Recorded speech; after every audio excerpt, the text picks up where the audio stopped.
मंगलम भगवान विष्णु मंगलम गरुड़ध्वज मंगलम पुंडरीकाक्ष मंगलाय स्तनोहरि। नमस्कार प्रिय बंधुओं, आप सभी का हमारे YouTube चैनल में बहुत बहुत स्वागत है। आज की इस वीडियो में आप श्रवण करेंगे श्रावण अधिक मास शुक्ल पक्ष की पद्मिनी एकादशी व्रत की पवित्र पावनी कथा। बंधुओं, यह एकादशी महात्म्य जिसमें एकादशी व्रत की संपूर्ण विधि बतलाई गई है, इसलिए इस कथा को ध्यान से अवश्य सुने, जिससे कि व्रत की विधि आपकी समझ में आ जाए।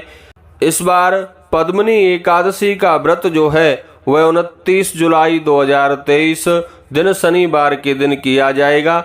एकादशी तिथि हालांकि 28 जुलाई को दोपहर को 2:52 पर प्रारंभ हो जाएगी और 29 जुलाई को एकादशी दोपहर को 1:06 तक रहेगी।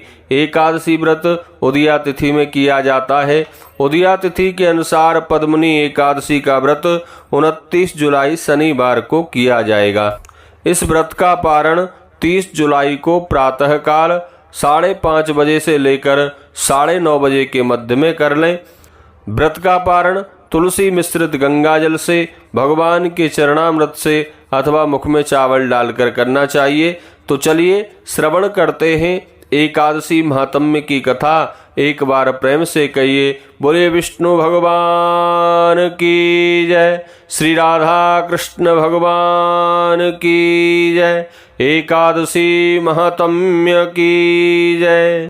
बंधुओं, कुंती पुत्र युधिष्ठिर ने भगवान कृष्ण से अनुनय विनय करते हुए कहा, प्रभो अब मुझे अधिक मास जिसे पुरुषोत्तम मास, मल मास एवं लौंद का महीना कहते हैं, उसके शुक्ल पक्ष की एकादशी से संबंधित अपने विचारों से अवगत कराने की कृपा कीजिए। मैं जानना चाहता हूँ कि उस एकादशी का नाम क्या है, उसके व्रत की विधि क्या है और इस एकादशी व्रत में किस देव की पूजा की जाती है। बंधुओं, श्री कृष्ण भगवान ने बताना शुरू किया। भगवान बोले, धर्मराज, पुरुषोत्तम मास के शुक्ल पक्ष की एकादशी का नाम पद्मिनी एकादशी है। इसके व्रत करने का बड़ा ही पुण्य मिलता है। इसका व्रत करने से मनुष्य को विष्णु लोक की प्राप्ति होती है। इस व्रत की विधि अनेक पापों से छुटकारा दिलाती है और भक्ति और मुक्ति प्रदान करती है। इसके फल और गुण इस प्रकार हैं। व्रत दशमी के दिन से ही आरंभ कर दिया जाता है। इस दिन कांसे के पात्र में भोजन नहीं करते हैं और मांस, मदरा, मसूर, चना, कौंदा, शहद, शाक आदि का सेवन नहीं करते हैं और पराया अन्न खाना भी इस व्रत में वर्जित है। इस दिन नमक भी नहीं खाना चाहिए, केवल हविष्य भोजन का ही विधान है। रात को भूमि पर सोना चाहिए। ब्रह्मचर्य व्रत धारण करना भी आवश्यक है। एकादशी के दिन प्रातः उठकर शौच आदि से निपटकर दातुन करनी चाहिए। 12 बार कुल्ला करके पवित्र क्षेत्र में जाकर गोबर, मिट्टी, तिल, कुश तथा आंवले आदि से स्नान करना चाहिए। स्नान करने से पूर्व शरीर में मिट्टी का लेपन करते हुए उससे प्रार्थना करनी चाहिए, भूमि माँ, तुम्हें भगवान ने बारहा का रूप धारण करके पाताल से निकाला है। कश्यप जी ने अपने मंत्रों द्वारा तुम्हारी पूजा की है, अतः तुम मुझे भगवान की पूजा के लिए शुद्ध कर दो। उसके बाद भगवान से प्रार्थना करनी चाहिए, हे जगन्नाथ, आप मुझे स्नान करने की आज्ञा प्रदान कीजिए। इसके बाद वरुण मंत्र बोलकर ओम वरुणाय नमः स्नान करना चाहिए। इस प्रकार पवित्र तीर्थ स्नान के लिए सुलभ न हो सके तो उनका स्मरण करते हुए किसी तालाब में स्नान कर लेना चाहिए अथवा घर में ही जल में गंगा जल आदि डालकर स्नान करना चाहिए। स्नान करने के बाद स्वच्छ वस्त्र धारण करके संध्या वंदन करना चाहिए। फिर मंदिर में जाकर भगवान की पूजा करनी चाहिए। राधा कृष्ण एवं शिव पार्वती की सोने की मूर्ति बनवाकर पूजन करना चाहिए। अन्न के ऊपर तांबे या मिट्टी का कलश रखकर कलश को वस्त्र आदि से सजा देना चाहिए।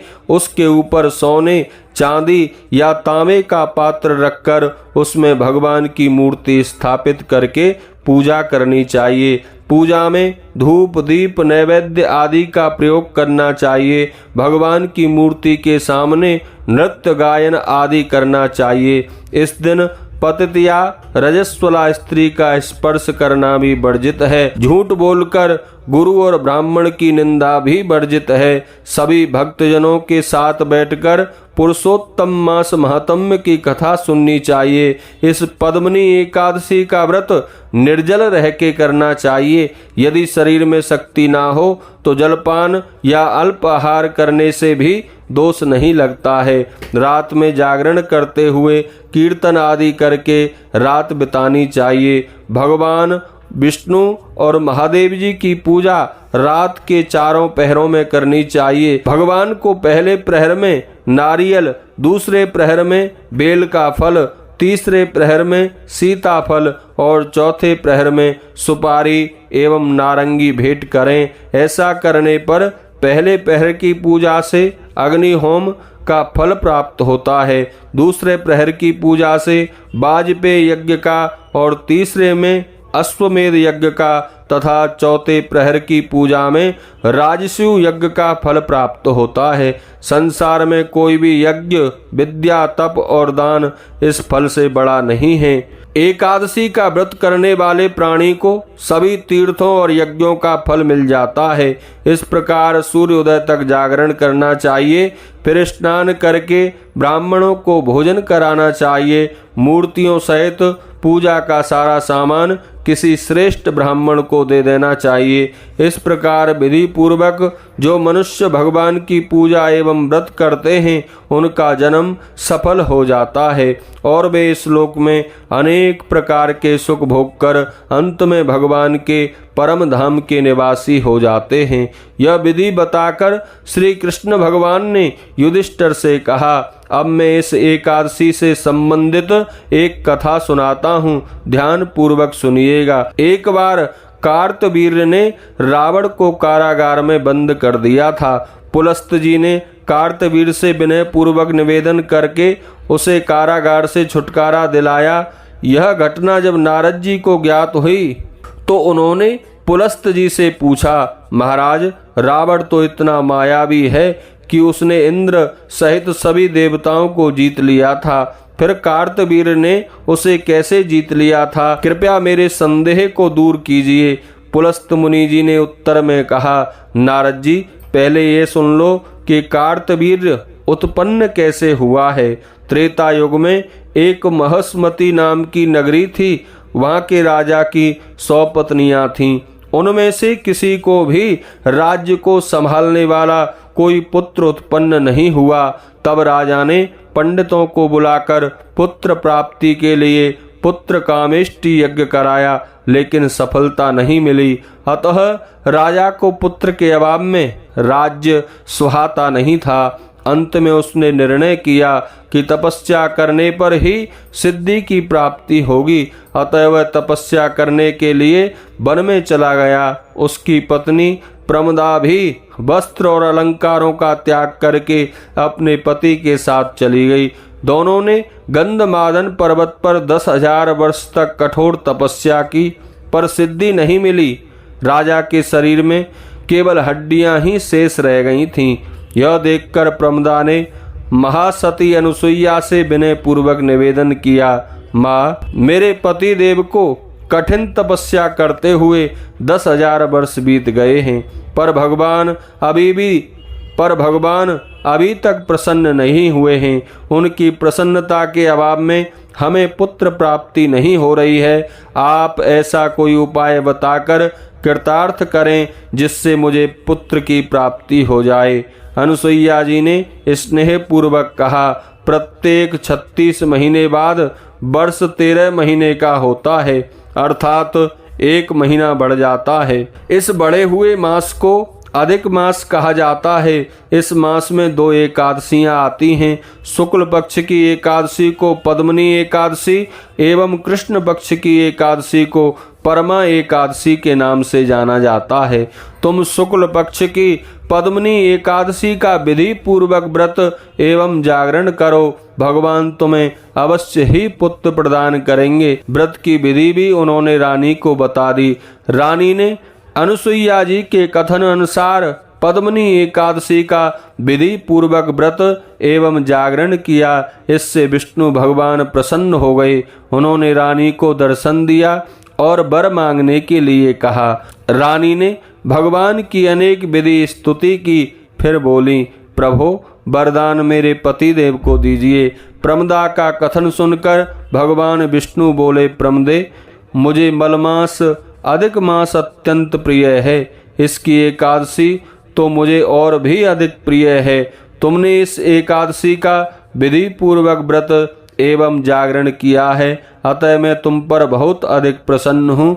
तुम्हें इसका फल अवश्य मिलेगा। यह कहकर उन्होंने राजा से कहा, राजन तुम जो चाहो वही वर मांग सकते हो। मैं तुम्हारी इच्छा पूरी करूँगा, क्योंकि एकादशी का व्रत करके आपने मुझे प्रसन्न कर लिया है।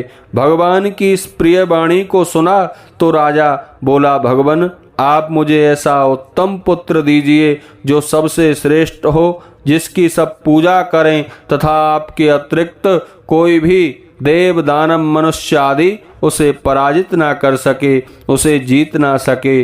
भगवान ने तथास्तु कहा और अंतर ध्यान हो गए। राजा रानी अपने राज्य में वापस लौट आए। उसी राजा के यहाँ कार्तवीर्य का जन्म हुआ था। उसे भगवान के अतिरिक्त कोई जीत नहीं सकता था, अतः रावण को उसने जीत लिया। यह सब पद्मनी एकादशी के व्रत एवं रात्रि जागरण का प्रभाव था। इतना कहकर पुलस्त मुनि वहां से चले गए। श्री कृष्ण भगवान ने युधिष्ठिर से कहा, हे धर्मराज, जो मनुष्य इस व्रत को करता है वह विष्णु लोक को चला जाता है। पद्मनी एकादशी के व्रत में राधा कृष्ण एवं शिव पार्वती की पूजा करनी चाहिए। बोलिए विष्णु भगवान की जय।